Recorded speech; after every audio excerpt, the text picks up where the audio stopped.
खुलुमबाय लोगोफोर एक्चुअली आं न'आव सफैनाया बारा गोबाव जायाखै जास्ट 10-15 मिनिटसोल' दुगैस्रां लोबस्रां न'आव दङ एसे बाहेरायावबो बेरायहैदोंमोन ओरै हाजो सेर सेराव आरोखि तो जाय हक बाथ्राया आं नैबे मोनसे जिनिसखौ नायफ्लेबाय थादों नुफ्लेबायबो थादों जिहेतु दाखालि मोननैसो निउस पर्टेलफोरावबो बा गोबां निउस पर्टेलावबो ना दामनायखौ नुदों आरोखि जों आं नाम थांखिनो सानाखै पर्टेलफोरावबो एसे दामदों खन्थाइ मोनसे मोनदोंमोन नालाय खन्थाइया जाहैबाय मा बिस्वजित दैमारिनि आं एसे होनानै होग्रोनि फोथाय खेबस'नि गुबुन मोनसे मुं बिस्वजित बाय हाजार लाइमोनफोरनि गेजेराव नोंनि देर दोखोन बोदोर बैसोआव फरायसा आफादा नोंनो उखुम होबाय आफादनि अलखद समाव नों बिखुं दिन्थिबाय दाहाल थुंग्रि सिबना दावहा नांनायनि समाव फोमोनखानाय दुब्लियाव नांगोल एवहैबाय आंना गासैबो बे खन्थाइखौ नायजोबबाय आरो नुजोबबाय बुजिबाय सोरनि सायाव लिरदों नङा होमबा कन्ट्रिबिउसन हिसाबै नैबे मोनसे भिडिअखौबो नायना लानायाबो मोजां बा बुजिनाया मोजां आं भिडिअखौ एसे होग्रोनि नैबे बिस्वजित दैमारी सारनि माखासे भिडिअ भिजुएल ना बै जायगायाव मा बुंदोंमोन बियो आरो बेफोरबायदिनो गोबां भिजुएल दं गोबां भिडिअ दं बिनि आरोखि बिनि उनावसो आङो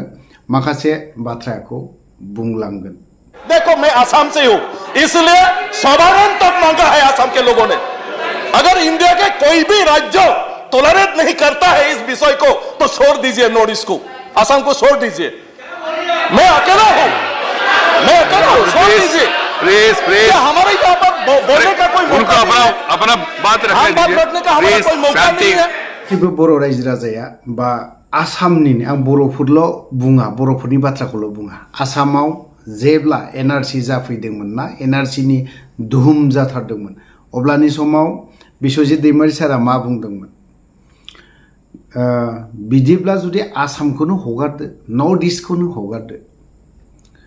एज ए नर्थ इस्टनि थाखाय मा बाथ्रा बुंदोंमोन बै जायगायाव ओमफ्राय दानि बर'नि लिडार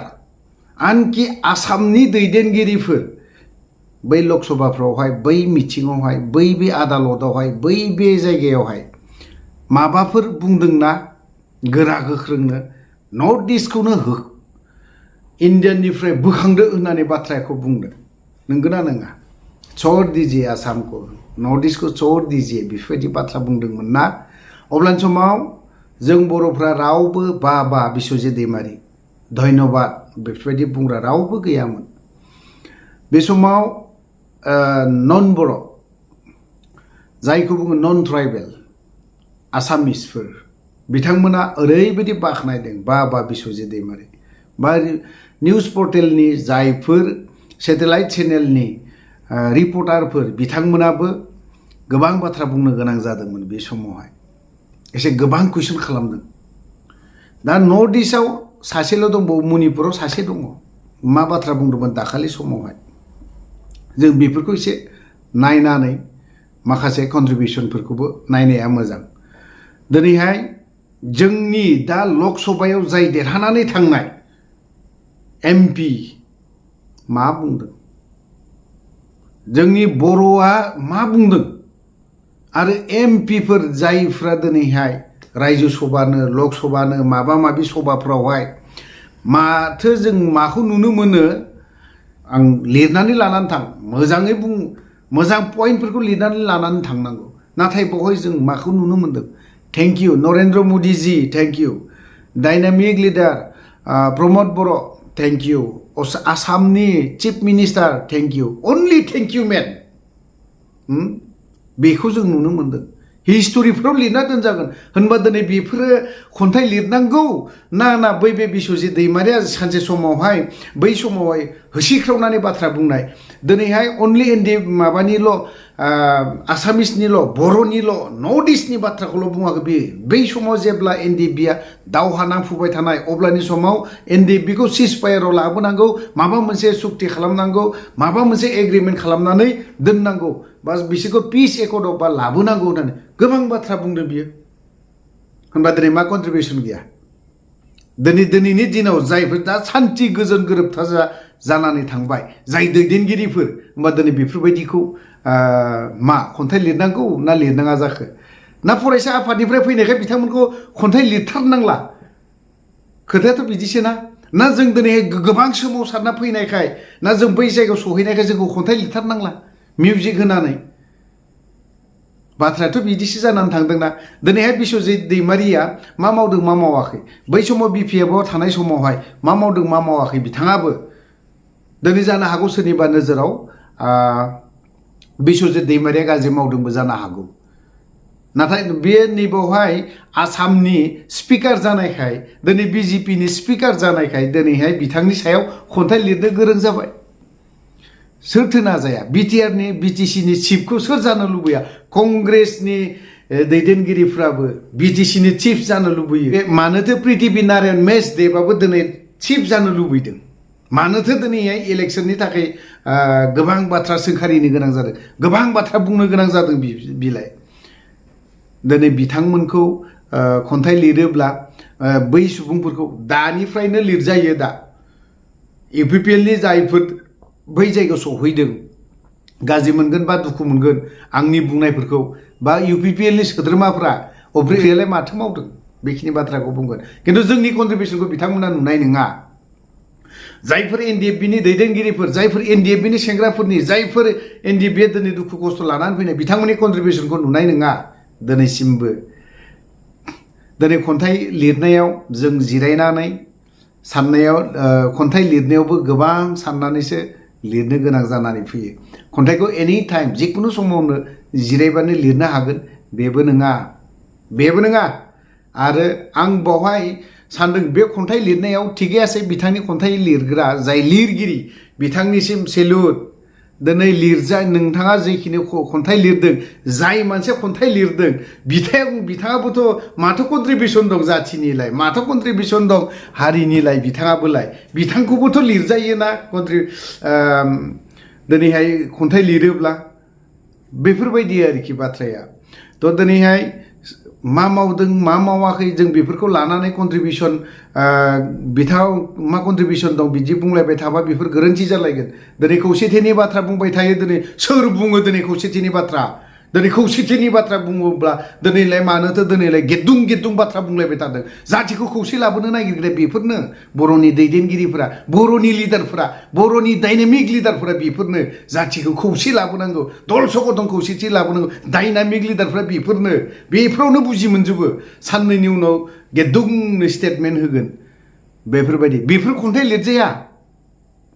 लिरजाया मिनिनो गोनां बा दुखुनांथावना बेफोरबो जाथि हिसाबै जों मा जानो थांगासिनो दङ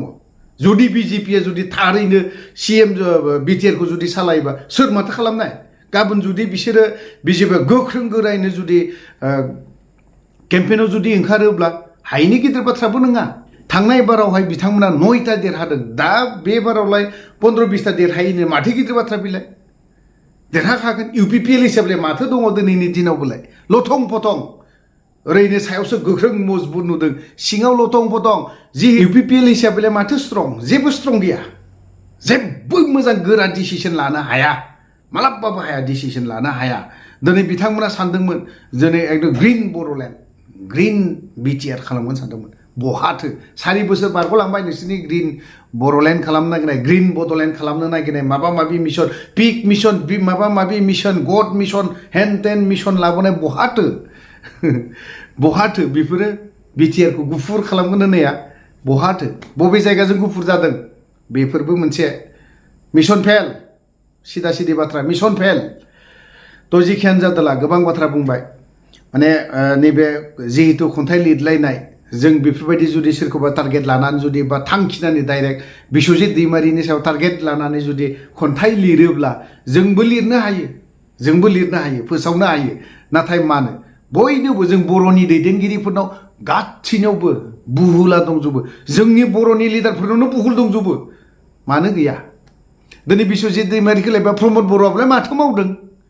दिनै इउपिपिएलनि दा रोंगोरा नार्जारिमोनालाय दिनै बै समावलाय माथो बुंहैदों होमबा दिनै बेफोरबायदिखौ जों खन्थाइ लिरनानै माबा मोनसे हगारनो हाया होनबा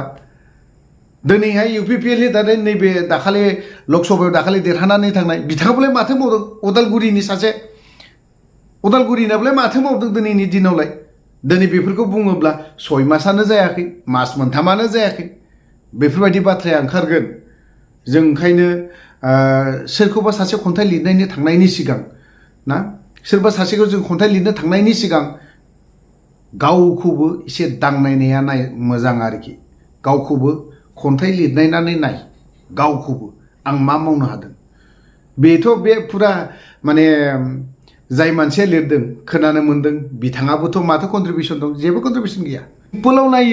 सिम्पोलाव नायोब्ला सिन्ता खालामोब्ला सिम्पोल गोरलैयै सा सानलाङोब्ला जों जेबो गैया नोंबो गैया बैबो गैया बैबो गैया तो गोलाव बाथ्रा बुंबाय गाबोनो आरोबाव फैबावगोन बे खौसेथिनि बाथ्रा दिपेन बर'नि सायाव फैगोन गाबोनो सिदा सिदि बाथ्रा दिनैहाय बाथ्राखौ आं खुला खुलिनो बुंखाबाय तो जाय हक गोलाव बाथ्रा बुंबाय बावहाय सोरनिबा देहायाव जुदि सोरखौबा लिडारनियाव सोरबा दैदेनगिरिनाव जुदि नांहैदोंब्ला बा दुखु मोननाय जुदि बाथ्राया रावा गदोंब्ला बै दैदेनगिरिनाव आं क्षमा बा निमाहा बिखानाय थाबाय तो लोगोफोरा भिडिअखौ बारा गोलाव खालाम सानाखै बहायनो दोनथ'बाय जय बर' हारिनि